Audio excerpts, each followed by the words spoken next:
let me tell you about our guest speaker. She's going to be taking the stage in just a few minutes.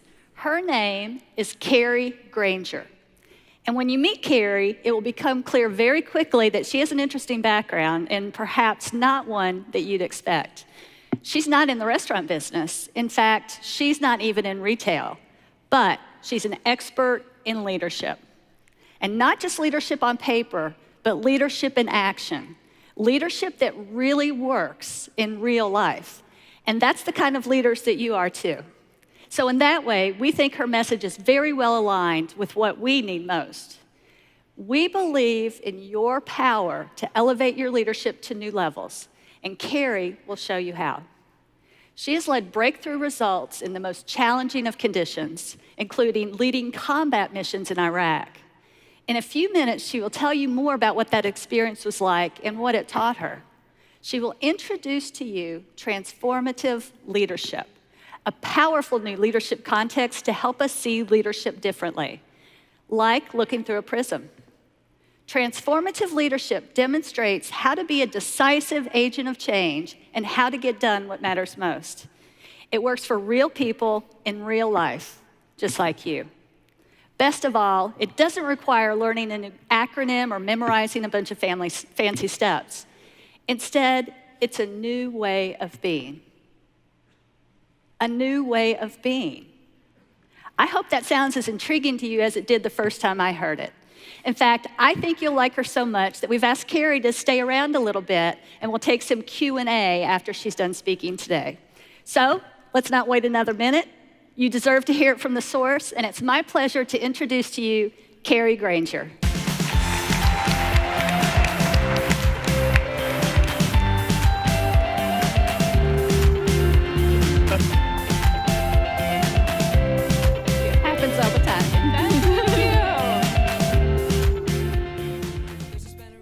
Hello, Panera.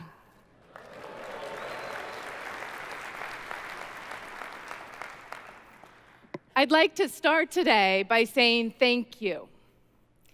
Thank you for your no-no list. Thank you for antibiotic-free chicken. Thank you for being leaders in this industry. It matters. It matters to me, it matters to my family, and it's who you are and what you stand for that has me be here today with my best effort to give you an edge in your leadership. Because I believe you are making the world just a little better. And I'm so grateful that when you make decisions and when you take actions, that you have the health and well-being of myself and my family in mind. So thank you.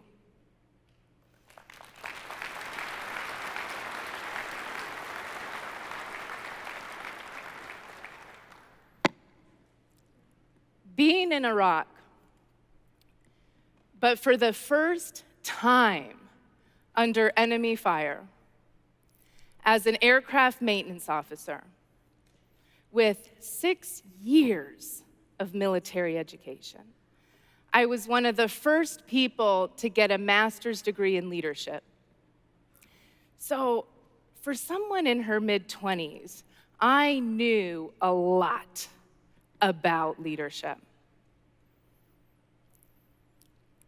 And it wasn't until I heard the sirens, it wasn't until I heard a boom so loud it had to be within 100 feet of my bunker, that I got that knowing, the 6 years and a master's degree of leadership to tell me that leaders should be courageous, knowing a leader should be courageous, was not the same thing as being courageous. I wanted to crawl in a corner, hide, and go home. Does anybody ever want to crawl in a corner and hide and go home?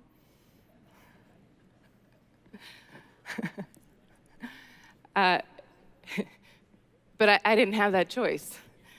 So I had to learn, how do I actually manifest courage when what's there for me is fear? And how do I do it in an authentic way? I did find my way through that enough that I got asked to come back and teach leadership at the United States Air Force Academy.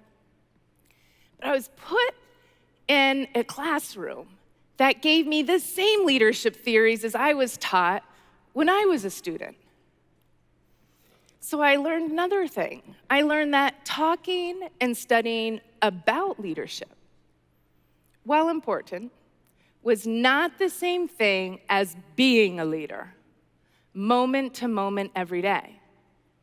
And my students, they would graduate and go to the far reaches of our planet in some of the most precarious situations. So I felt that this was really high stakes. If these guys weren't equipped in the situations that they found themselves in, the consequence was ultimate. And stakes are high across the board. Stakes are high everywhere. Even in your organizations, you're dealing with real people, real families, real communities, real lives. And some of these issues, gender equality, cancer, HIV/AIDS, clean food,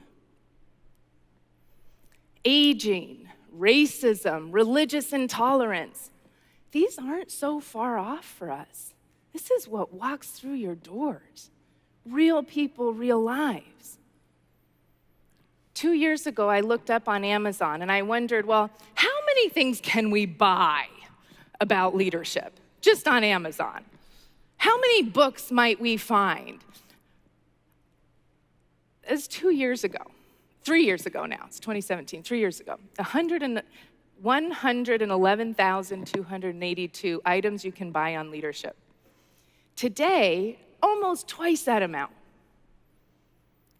Do you think we've gotten twice as smart in leadership? Check this out, Google.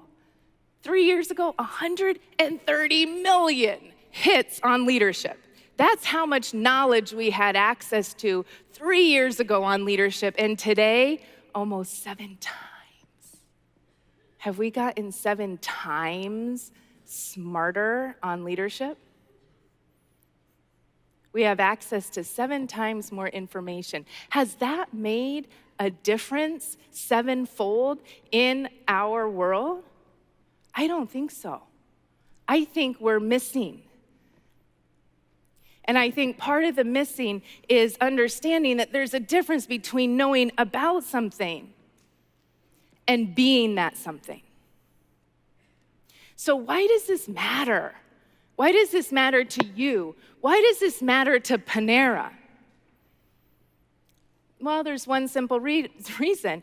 It matters because you're not just another restaurant company. Because you say it matters. Because you say we care about our entire food system.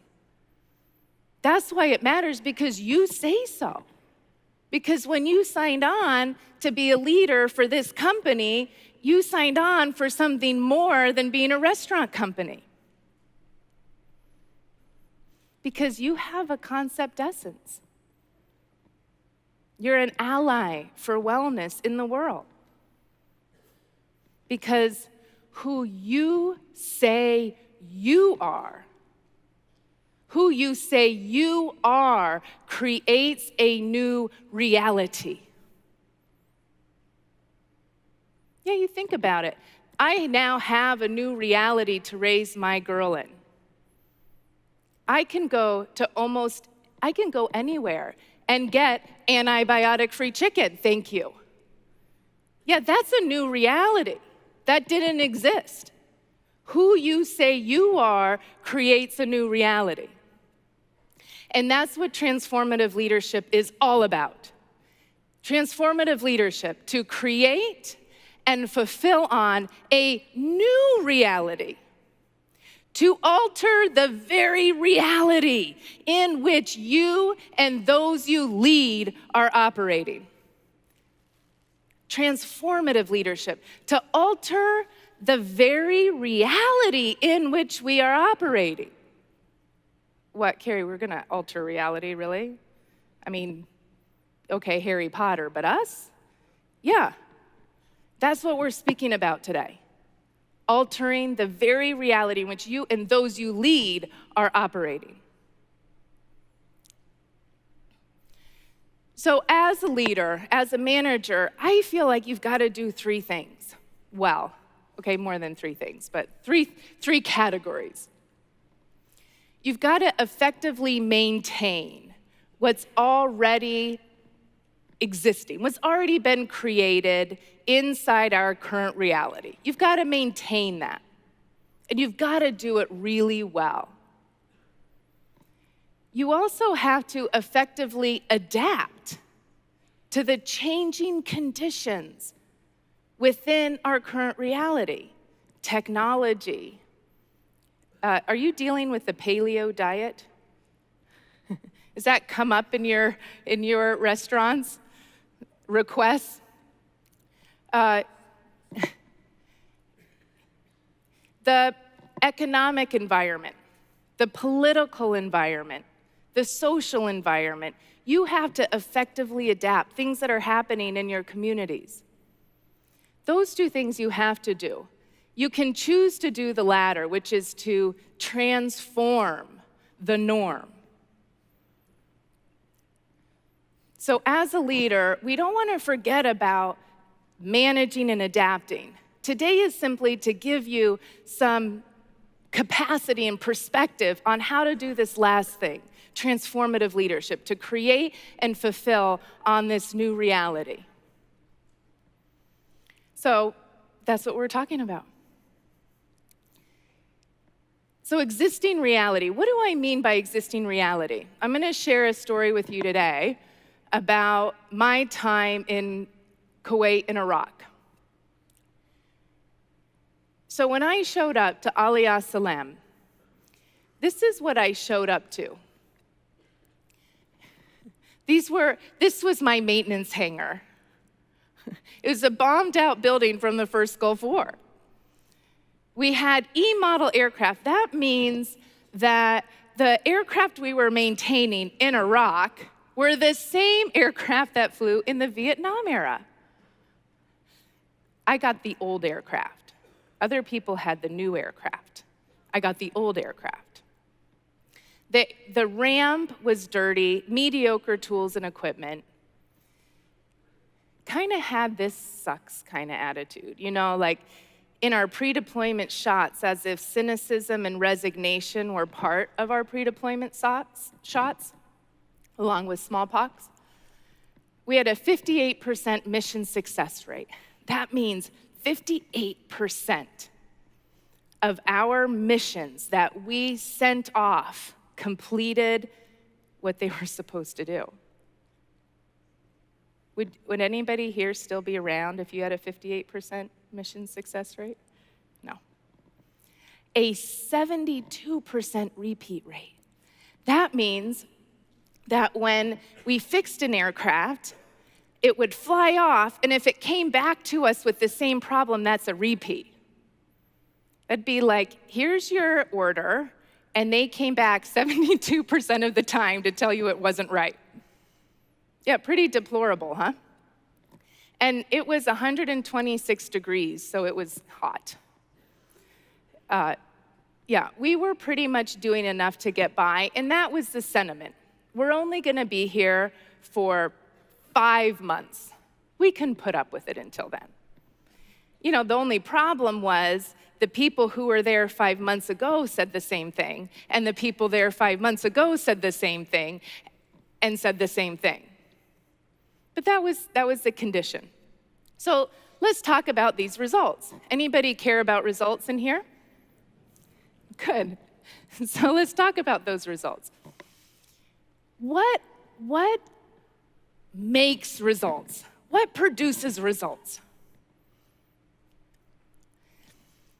No, yes. Well, you've heard this.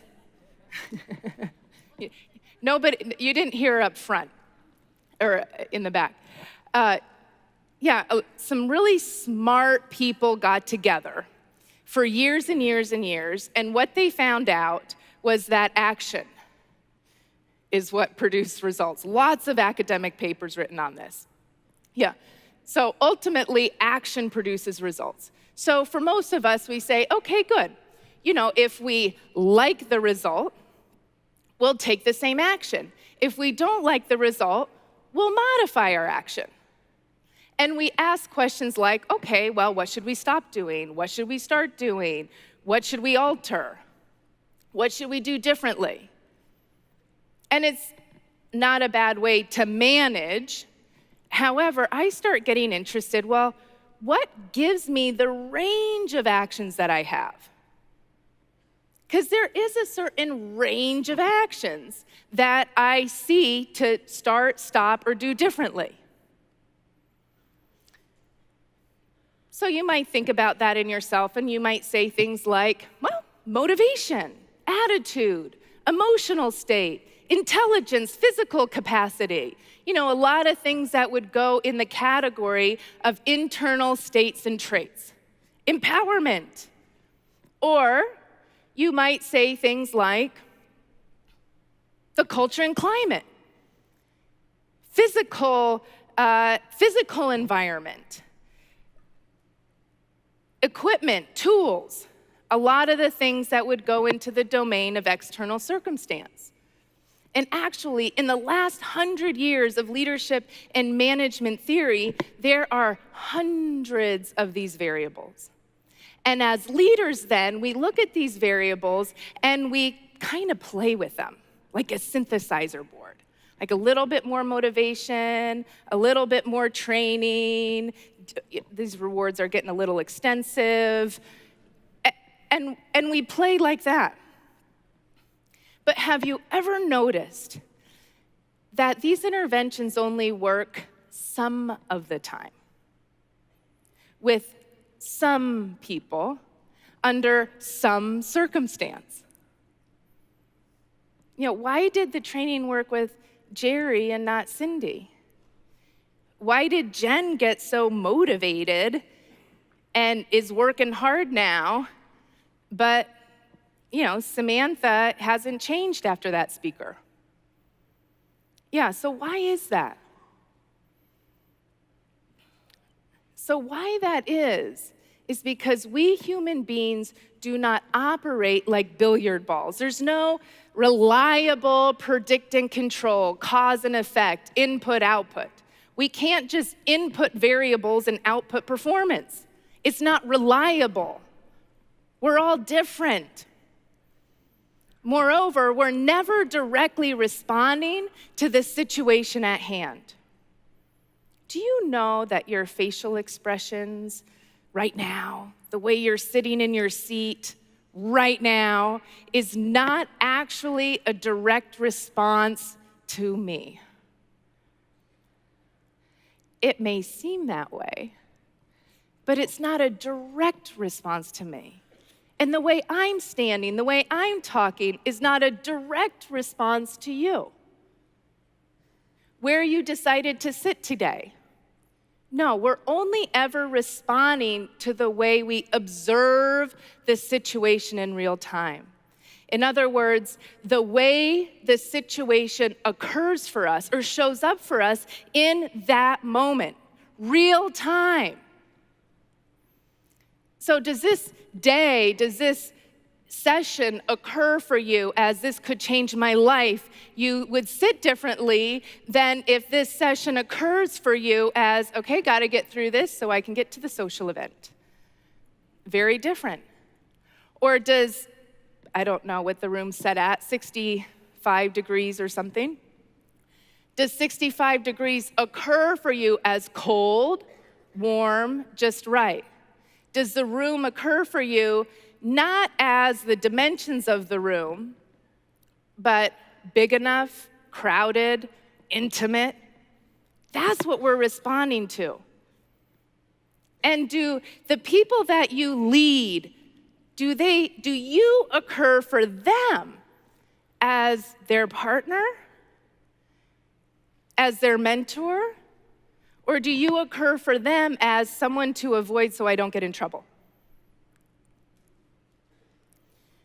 Yeah, and it's not it has to do with you, but it has to do with them, how you occur for them. In any situation, there's two components. In any situation, there's two components. There's what's objectively real, or the facts of a situation, like the actual dimensions of the room, or the actual temperature of the room. And then there's the subjective aspects, what's subjectively real. And I say it that way because we often relate to what's objective, the facts, as what's real. And how do we relate to things that are subjective? Not real. We relate to things that are subjective as not real. And that's our mistake. That's our mistake because we think that we're responding to the facts. We think that in life we act and interact with the facts. Okay, other people interact with the non-facts, but we interact with the facts. Yeah, but what we're actually responding and interacting with is how those facts occur for us. I was a brand new lieutenant. That's the lowest ranking officer. Brand new lieutenant right out of the Air Force Academy. And I came to my first base, and I was dressed smartly. I went to a maintenance squadron. I didn't know you weren't really supposed to dress smartly in maintenance. But I was dressed smartly, and I came into the colonel's office, and I reported for duty. And he looked at my record and he said, "Oh, a Zoomie, eh?" A Zoomie is kind of a derogatory term for an Air Force Academy graduate. We can call ourselves that, but not other people. And so that's what he said. "Oh, Zoomie, eh?" Now, how do you think his saying Zoomie, eh, occurred for me? Oh, he doesn't like me. That's interesting. Okay, so my boss already doesn't like me. He got something against me. Then I go in the next morning, and I'm a foo-foo coffee drinker. Anybody else a foo-foo coffee drinker? Yeah. And I like my foo-foo coffee in my foo-foo coffee mug. So I had my foo-foo coffee. That means I had a latte with whipped cream and the whole thing in a foo-foo coffee travel mug. And I brought that in 6 a.m. to the maintenance meeting. Yeah, exactly. I was only 22. Wasn't so savvy. Yeah. Then my colonel came in to the maintenance meeting, and he had a small black ceramic cup from Virginia Military Institute. That's the tough one. Air Force Academy is like the resort compared to the Virginia Military Institute. And he comes over to me with this black coffee mug, with the crud around it. It's so strong you could float a pencil in it. And he looks me up and down, and he says, "This is the difference between the old Air Force and the new Air Force." And he turns around, and he walks away. So, the facts of the situation were, we had 2 coffee cups, and my boss said this is the difference between the old Air Force and the new Air Force. How those facts occurred for me was, he really doesn't like me, and I'm not sure I belong here. And things continued in that way. Now, which one am I responding to? Yeah, I'm not responding to what he said. I'm responding to, I don't belong here. So when he would walk down the hallway, I would duck. I'd find something else to do. So let's go back for a moment to the situation I was telling you about. The facts of the situation. There were a certain number of aircraft. I think we had 35 aircraft. There were a number of troops. I think we had 250 troops. There was the material condition of the buildings that you can see. There were the material conditions of the tools. It was 126 degrees outside, and there were things like existing international law. But how those occurred for me, it's fine. I mean, we're here for 5 months. It's fine. We'll deal with it. I mean, I do have the wrong troops. You know, the other units, they got the motivated troops. I got the unmotivated troops. My boss. Oh my goodness, my boss. He did not get it. He was clueless, my boss. It was uncomfortably hot. The Air Force supply system was just broken. We never got the parts we needed. It's just too much to tackle, really. I mean, and it's not even in my control. I'm doing my best. At least I'll leave with a tax-free paycheck. So, again, what were my actions and interactions associated with? The facts or how they occurred for me? Yeah, how it occurred for me. So given the way in which it occurred for me, my actions, I would explain low performance with solid analysis. I was so good at explaining low performance. What else was I gonna do besides explain? I mean, it was so hot, the winds are running, that's why the engine's bogged down, that's why we couldn't take off, you see? And I could explain it with technical terms so good that I got an award. I was the smart LT. Could you imagine getting an award when you had a 58% mission success rate? But that's how good I was. Tolerated cynicism. In fact, I understood why they were cynical. I would give them treats, jokes, make jokes. I even tolerated jokes that were pretty inappropriate because, I kind of felt sorry for them, at least help them have a little morale. Yeah. I removed some people, I wasn't completely incompetent. I did remove some people. I kept the colonels away. The colonels ask a bunch of annoying questions. So I'd answer them with my solid analysis while my troops could do their work, which was considered a very good lieutenant to the troops. I did commiserate. Workarounds, this is a really interesting thing. Workarounds, why do you do workarounds? You do workarounds when things don't work.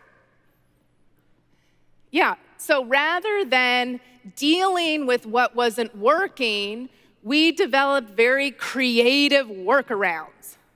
I'm not saying we use duct tape on the 130s, but workarounds.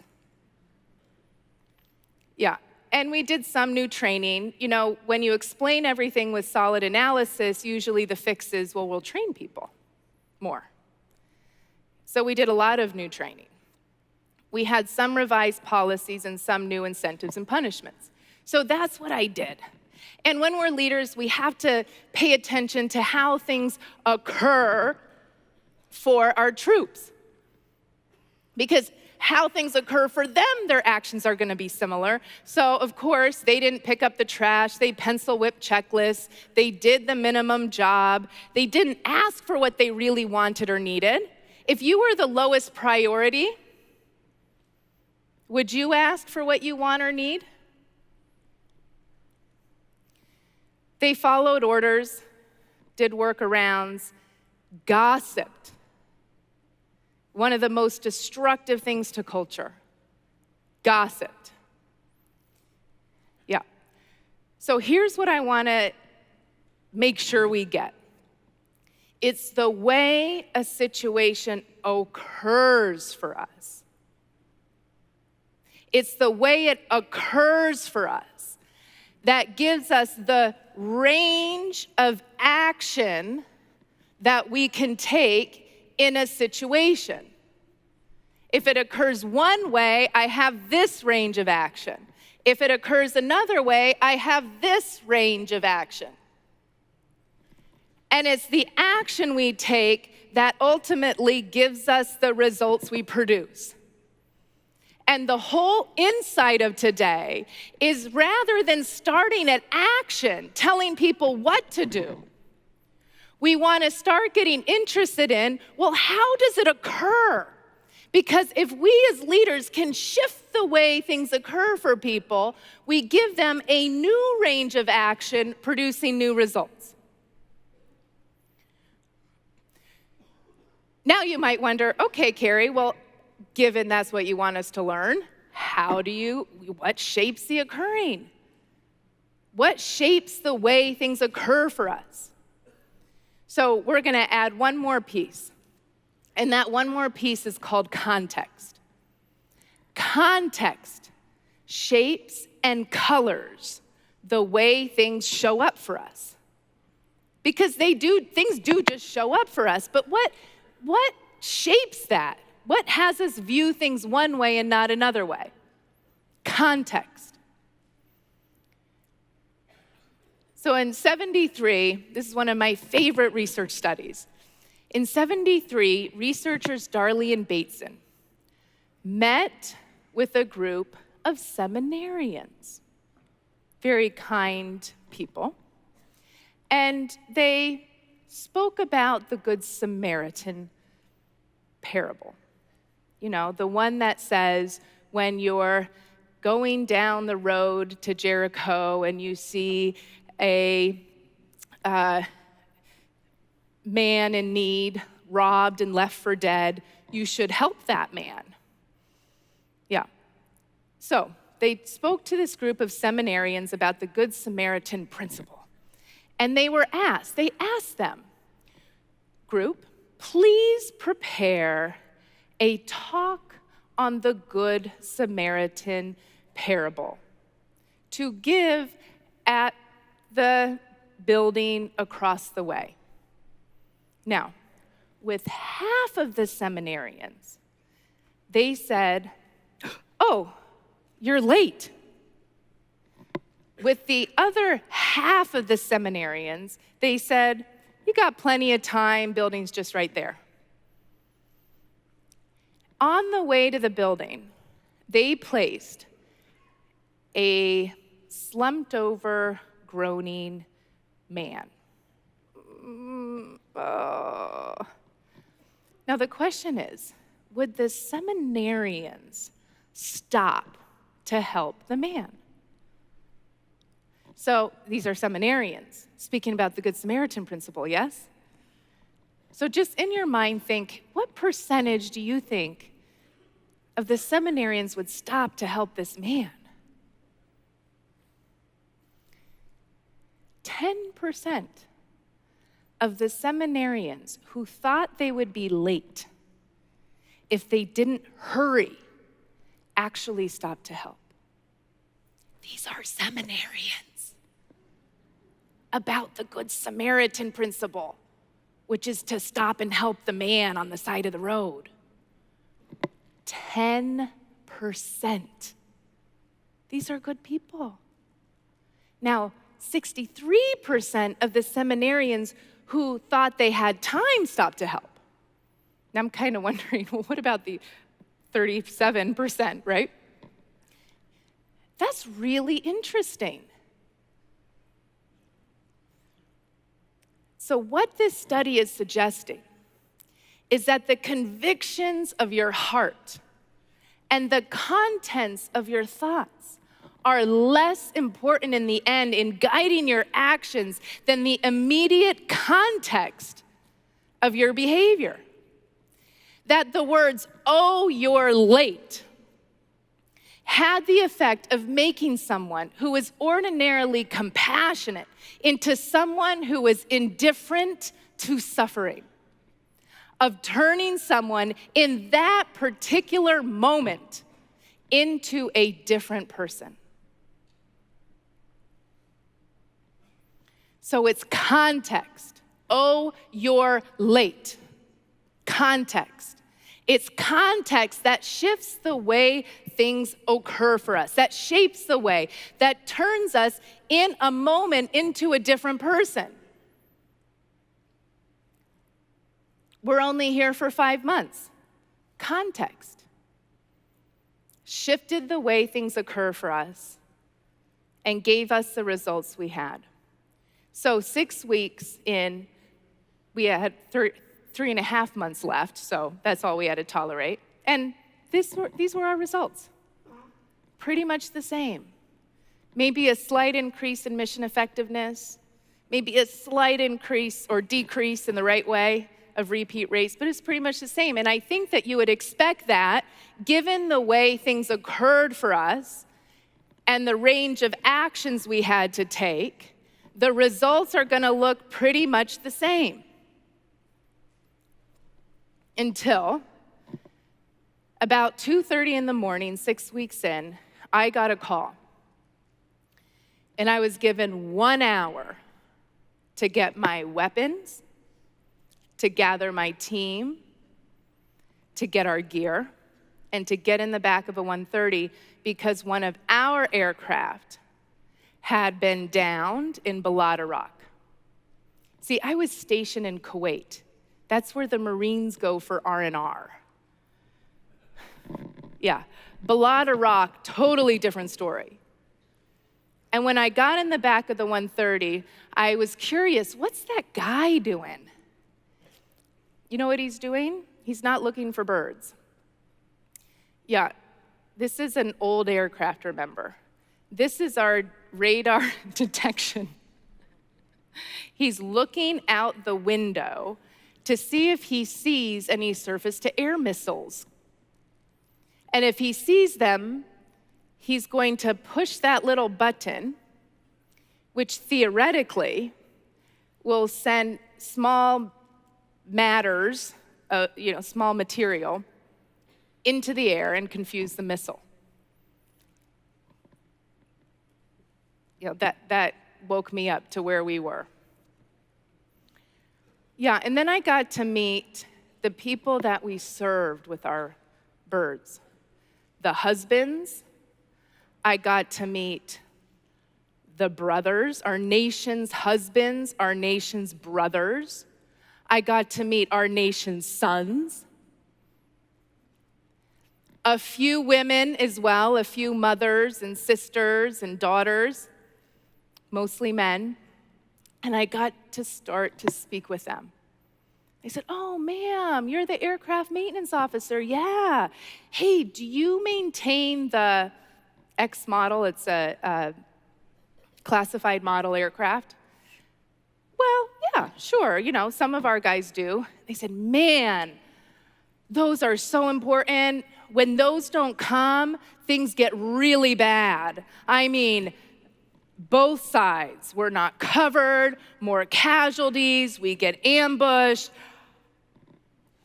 I mean, I had no idea. I had no idea. And I started feeling like a big jerk. Because I started to get, when we don't fly, people die.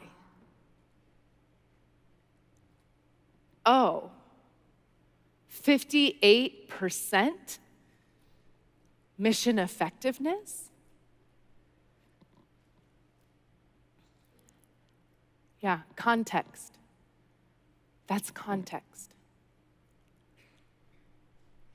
And it went beyond just those classified models. It went back to the E models, these Vietnam era, because you know what? Those aircraft bring troops, needed replacements. Those aircraft take out troops, people who are ready to go. What if you're waiting there after, they stayed there for 12 months on the ground and your aircraft had a maintenance problem, didn't show up? One day makes a difference over there. Our aircraft carried medical supplies. What a jerk I was being. Yeah, so context. And in that moment, everything changed. It shifted the way everything occurred for me. I had the same troops, the same aircraft, the same mediocre tools, but everything shifted. I was operating in a new reality. And I began to speak consistent with that new reality. And I began to hold people accountable, consistent with that new reality, and develop partners consistent with that new reality. Because context has the power of turning someone in that particular moment into a different person.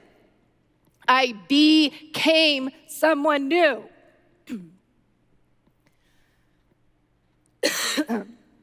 When we don't fly, people die. I'd share information about downrange. I'd pick up trash.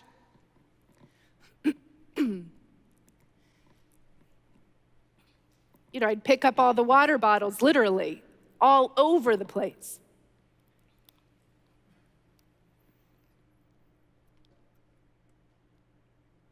I'd sweep out an aircraft, not my job, until somebody took the broom from me.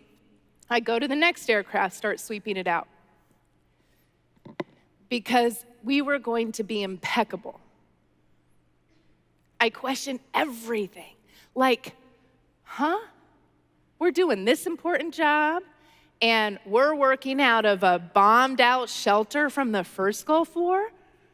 Why? No, true story. Nobody had questioned this in about 4 years. Why did we build a building inside that building? Why didn't we just build a building in the acre over there? No one knew. So we did that. 4 years, no one questioned that. Why? Context. We're only here for 5 months. We can put up with it until then. I related to my troops as serious talent saving lives. And you know what? They started to be that way. I risked my reputation for new ideas.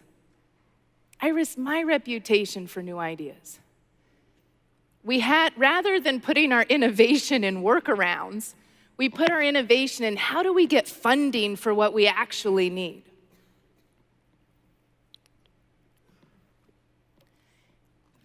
And I respectfully demanded impeccability.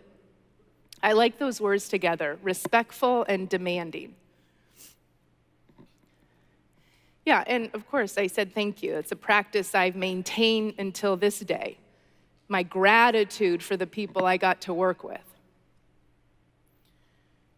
See, when we don't fly, people die. That had me own the future. I was responsible for the future. It was no longer my colonels and the generals and the people in charge's future that I was just executing on. It was my future. I own the future of what we were producing in the area of responsibility. I became accountable. There's a difference. We all have our accountabilities, the things that are given to us. Like I was accountable for the aircraft maintenance of our fleet. But that's not the same as being accountable for all of it, for being accountable for the outcome. We have accountabilities we have to do for the activities. But being accountable is holding the whole enchilada. It's saying, I'm going to see to that outcome regardless of what happens. It's being cause in the matter of all of it. It was a new way of operating. Now, why did I know that these were good actions to take? Yeah. Remember, I had 6 years of military education and a master's in leadership? I knew what to do. What changed was context, the way it occurred for me. So now this new range of action was natural, it was sustainable. It's just what I did. Nothing I had to remember and apply. So 2 different contexts. We're only here for 5 months. We can put up with it until then. Gave a certain range of action, gave a particular result. Or, when we don't fly, people die. Gave a range of action, gave a result. Did any of my circumstances change? No. Same troops, same boss, same aircraft, same tools. Except we were now operating in a new reality.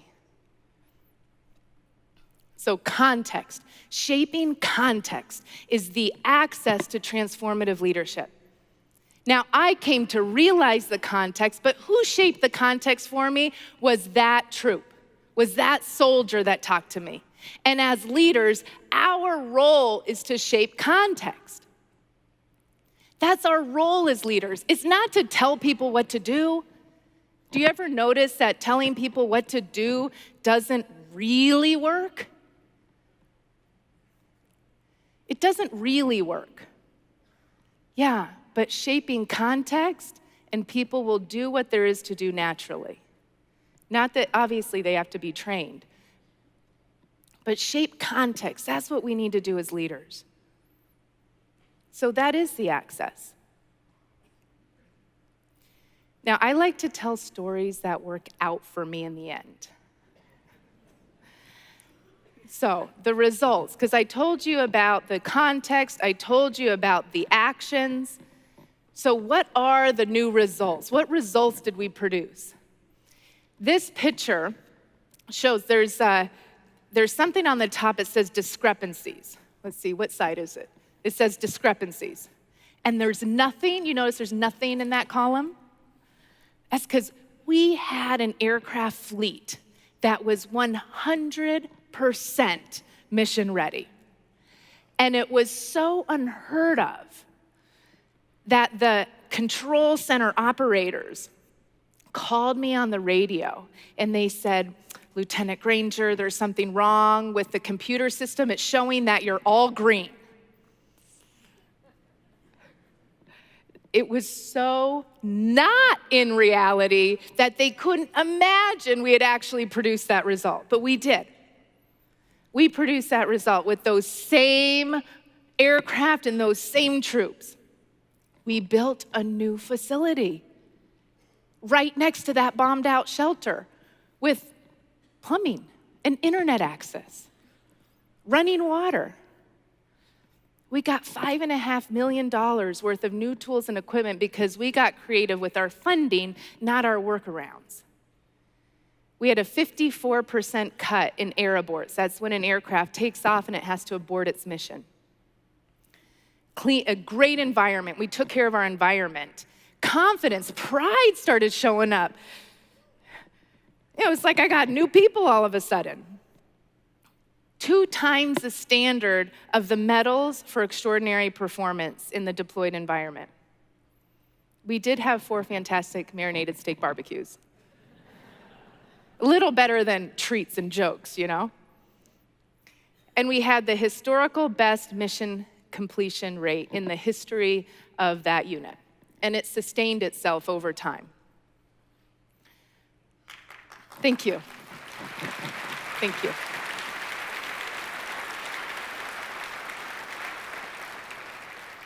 Thank you. So why do change efforts only work some of the time with some people under some circumstance? Because they do work some of the time, don't they? Yeah. Because sometimes they alter the way things occur, and sometimes they don't. So some people go to a motivational talk, and it alters the way they see themselves. And for others, it doesn't. Some people go and get new training, and it alters the way they all of a sudden see the equipment. And for others, it doesn't.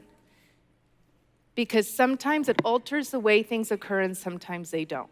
So when I'm doing that kind of work, even when I'm putting in a new incentive system, I want to make sure I'm working on the way in which it occurs for the person. So what allows for effective leaders to bring about transformation? Their primary point of intervention is context, not circumstance. Not content, but context. So we learn as leaders to be masters of context. When somebody's not performing, I get really interested. Well, how does this job seeming to you? How are you seeming to yourself? How are your colleagues seeming to you? And inevitably, I hear context. You know, if all of you speak in the same way, you can say, how is this occurring for you? For somebody who's never heard that before, it's a slightly strange question. But you can get the meaning of that, huh? How are you perceiving this? So transformative leadership is not what you know. It's how you see. That's the key. And as leaders, we shape the way in which ourselves and those we lead see. I'm always grateful for those who have influence in my work. And I want to thank you. So thank you.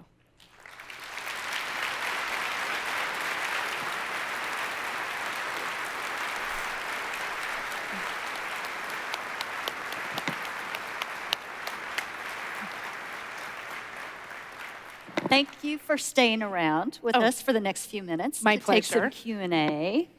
You may have noticed we have, if we can raise the house lights a little bit, we have 4 microphones set in the center aisle this way. If you would approach the microphone and raise your hand so we can see you. The house lights are still a little bright. Carrie will be happy to take your questions. Wasn't she fantastic? Thank you.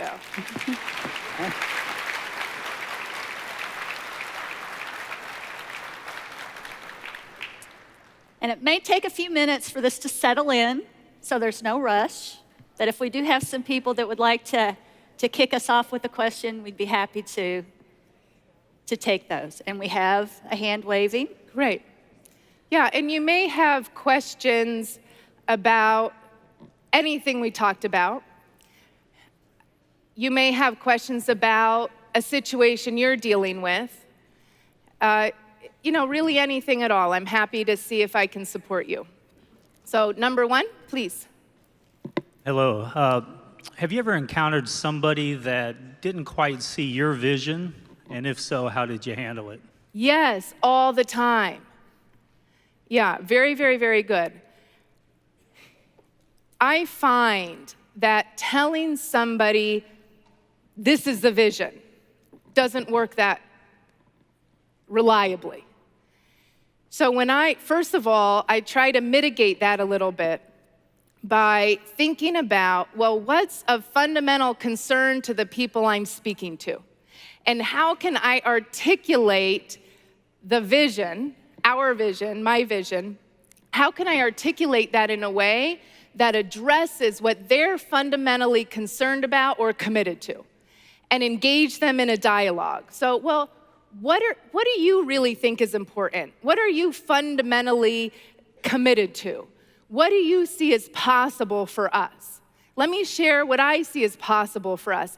And I find when we have a dialogue about it, and when they have an opportunity to think about how does what I find important relate to this vision, it dramatically increases the success. I'm also open that I don't always have the right answer. So if I give a vision and I say, oh, we're gonna change the world and make an impact on the entire food system, and somebody who is working at the cash register says, that's great, I'm gonna get a paycheck. Yeah, then I wanna engage in a conversation about, yes, you are. And why is that important to you? Well, because it feeds my family. Yeah. And what else is important to your family? Well, that they have opportunity. And there's gonna be a conversation in a way, if I ask them enough times, why is that important to them, to now bring them into why addressing the whole food system is important. Does that help? Yes, thank you. Yep, thank you. 2, I do not have any problem seeing you whatsoever. That's the good point, so thank you very much. First, Carrie, thank you for your service to our young men and women. Thank you.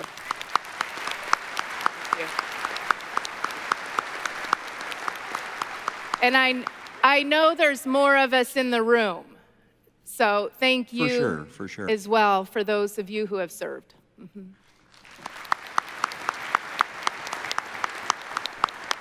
So my question goes back to the seminarians. And you look at the two different groups of the seminarians in the parable that Yes. they put the man out there. Seems to me actually the first group was a better led group. And the reason I say that is because if you take it into a military context, they left a medic and they left a sniper with that man. And the rest of them went on to the mission that they were set out to do, which was to get to that building, take that building, and present the information. The second group concerns me, 63%, like you said, the other 37%. So, do you see that dichotomy in that, and how do you relate to that? Yeah, I get your point metaphorically with the. Do you mind staying here just one moment in case I have a question back? I get your point metaphorically with the first group, but I think your question is more about the second group. And is that right? Yes, and Okay. it just, with the seminarian, do you feel like it was something inherent in the seminarians, or it was just the fact that there were two different groups? Yeah, I think that 63% had to do with the way things were occurring for them. It could, and that's part of the reason why I like this so much, because I can get interested in that. Does it occur for you? Maybe it doesn't even show up for you at all because you're nervous about your talk, huh? And so I got to get interested in that 37%, because it was an implied, not implied. Implied. You should help this guy, right? We didn't tell him you should help this guy. So I don't think it's something inherent in them, no, I don't. I think it had to do with the way in which that situation occurred for them. I came in here early on Saturday for other reasons, and my room wasn't ready, so I got a pedicure. And the person working with me was this wonderful woman, and I told her I was here to give a talk. She says, oh, how many people are you talking to? I was like, I don't know, 2,500, something like that. And she said she did not go to college because she was afraid of public speaking. Because public speaking for a lot of people is the number one fear ahead of death. People are more afraid of public speaking than dying. Yeah. And I thought, oh my goodness, yes. How it occurred for her, like in college, she was gonna have to get up and speak in front of people, so she wouldn't even go to college. So in that case, is it something, how speaking in front of people occurred for her was so frightening that she didn't even, I suppose she could have gone online, but probably not when she was supposed to go to college. So I think that it's not a trait. I think traits are there, but if you shape context and you shape the occurring, I think we could have gotten a different result. Is that responsive enough? Yes, I get it. Thanks very much. Yeah, thank you. Each time. Thank you. Please. Good morning. When you made the leap, so to say, and you started to transform and you started to see things differently and how it was occurring to you, did you ever find at times that you started to maybe question or you slipped back into that old way of seeing where you were previously at? Yeah, context it's not a one-time event. We got to get up every morning and create our context. And when things are going bad, it's easy to say, it's not worth it, I was wrong. But the thing about context and occurring, it's all subjective. You know, whether it's, I'm only gonna be here for 5 months, we can tolerate it, same subjective as when we don't fly, people die. And that's what we have to recognize, is there's a default context running us all the time. Where do we get those default contexts? Our whole life. Some of us, a lot of us decided in middle school that we don't belong. Yeah, and a lot of us decided, you know, at some point in time that group projects are not a good idea. You know, so we develop these things. Those are default. Some people have them like, I shouldn't trust people. If you trust someone, you know, you can only count on yourself. All context. So we're always run by some context. There's always a default one. So yes, it takes effort, it takes intentionality, it takes writing it in your calendar to continuously create context for yourself. Is that responsive? It is, thank you. Yeah, thank you very much. Thank you. The colonel you had referenced at the beginning, who had the different type of coffee than you did. Yes. Did your relationship change with him? Yes. And if so, how did you achieve that change? Yeah, thank you. I thought about telling the rest of the story at that moment, but I was concerned for time. Yeah. He left. He left after. He came back though. Yeah, he left. I got a new commander, because I wasn't aware of any of this. I got a new commander, and she shaped context for me. I started to occur for myself, because I'm part of the situation, how I occur for myself. I started to occur for myself as quite competent and good at my job. And I started walking a little different. And so when he actually came back when I was deployed to that unit that we spoke about. And he was in a auditing kind of group. And meanwhile, because I had gotten so confident, I bought him I found a VMI Fufu coffee mug. And I sent it to him with a card about the demise of his institution, because they're now doing Fufu coffee mugs. So I was a little overconfident at that point. But he brought, so what changed, what shifted was how I occurred for myself. That's what shifted. Then he came to the deployed environment he knew I was the officer in charge with the with the new coffee mug.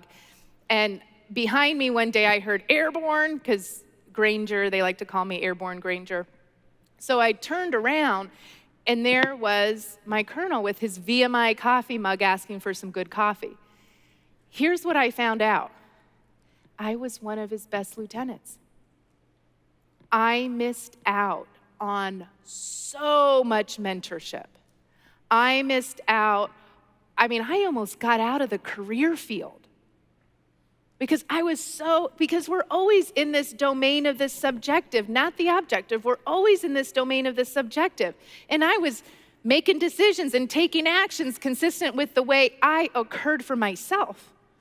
So in that circumstance, over the period of 3 years, I got a lot more, I occurred for myself in a different way.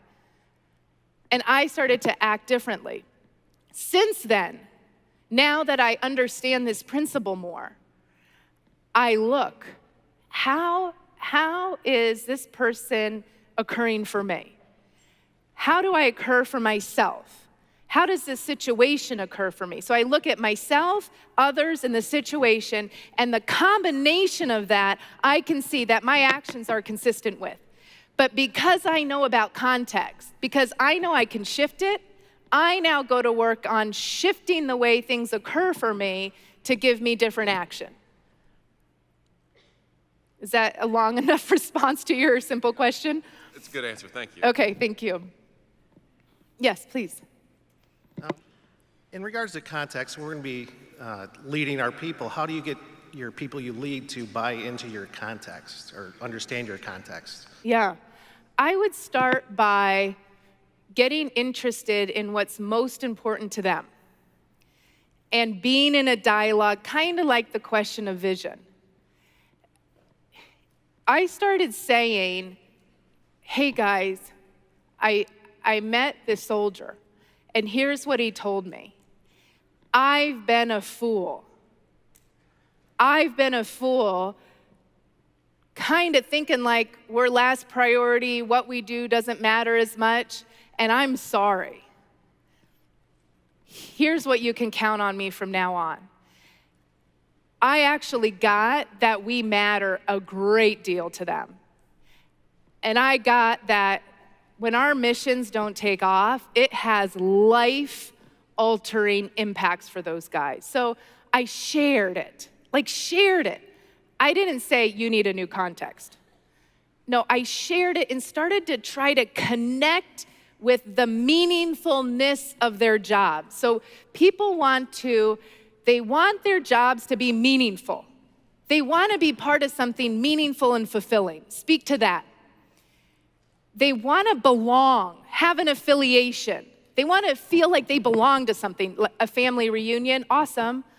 Yeah, so speak to that. They want to feel like they make a unique contribution to this important thing. Speak to that. They want to feel like they are important, kind of have some status. Speak to that. And they also want a good balance between autonomy and guidance, and speak to that. I kind of gave you extra. Was that responsive? Yes, thank you. Yeah, thank you. Okay. Hello, everybody. I'm honored to be here. My name is Edwin. And my question for you is, we people have different energies, different emotions, different motivations. And as a leader, I interact with different people. Using yourself as an example, did you let the environment shape you, or did you shape the environment yourself? Yeah, very, very good. I think in the initial part, I completely let the environment shape me, 100%. I'm actually a very optimistic person, and I didn't like who I became. Completely let the environment shape me. And after speaking to that soldier, and after that insight for myself, a long time after that, I started to see that I could shape the environment. I could shape the climate, the culture, and ultimately, as I shared, we got a new building. We swept out the aircraft. So I started to shape my environment. Does everybody know when an aircraft is, or when a room is dirty, a cafe's dirty, you ought to sweep it out? I mean, that's obvious. I knew that. When an aircraft was dirty, I ought to sweep it out. But given my context, it's deplorable, we can tolerate it, I just took for granted the environment.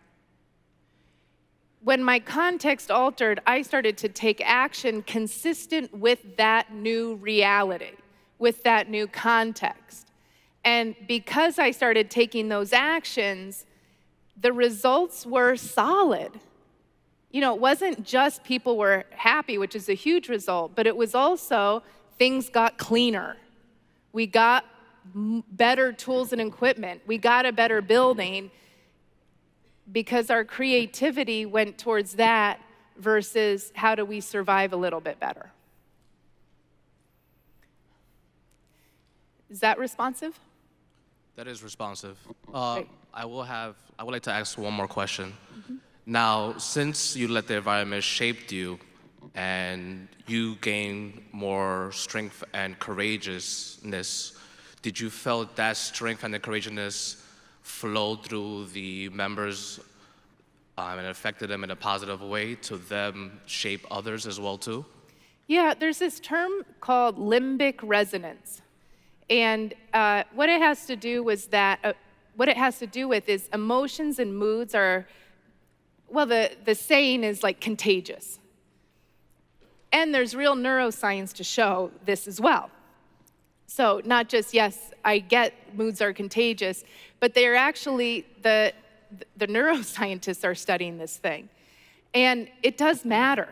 And so, yes, as I shifted who I was being, yeah, this new context had me be in a different way. My emotional state, the way I held myself, what I said turned me into a different person.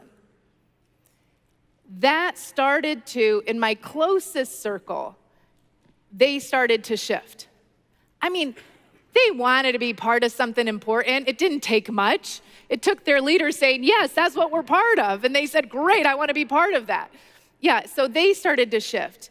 And then as they started to act and interact, it started to shift. So, and by the way, that's how culture change, that's how you get your hands on culture.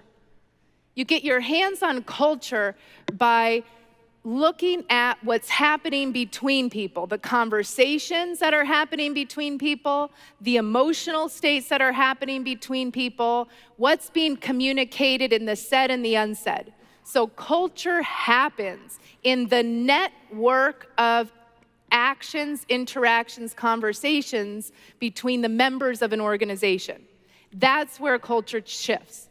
So when we shift our conversation, when we shift our emotion and our mood, it starts to make a ripple effect. Thank you. Yeah, thank you.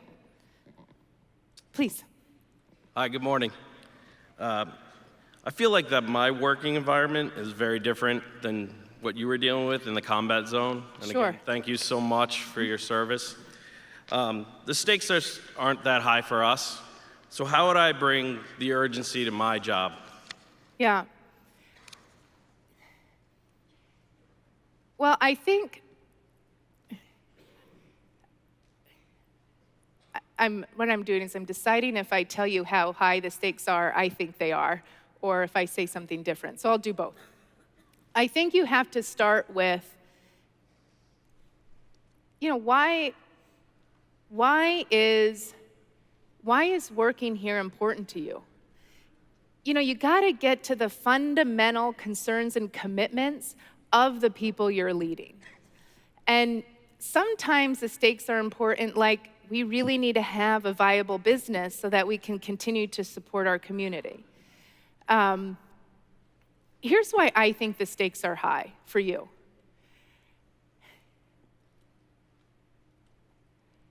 Have you read the newspapers?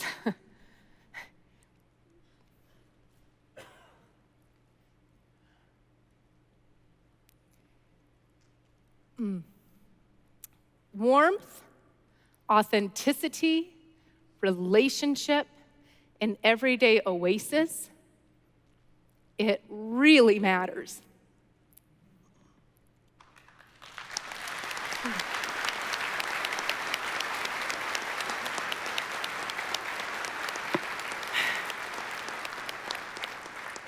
There is so much hatred.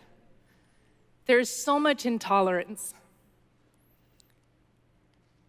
And I'm not kidding, those people come through your doors. No matter what your political beliefs are, you got people who do consider contemplating suicide walk through your doors. You know that? Yeah, you do. Because you have everyday life coming in your door. You have people who just had the best thing happen in their life. You have people who just got divorced.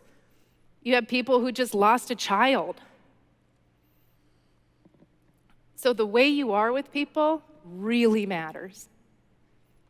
Yeah, and you're big. And when you're big, you get to be relevant and you get to have a voice. If you're small, you're not really that relevant. You don't really get a voice in the world.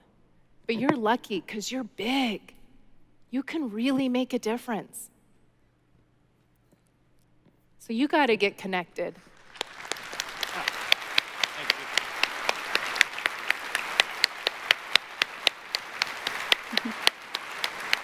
Wow. Amazing, amazing. Oh, thank you. Thank you. Carrie, thank you so much.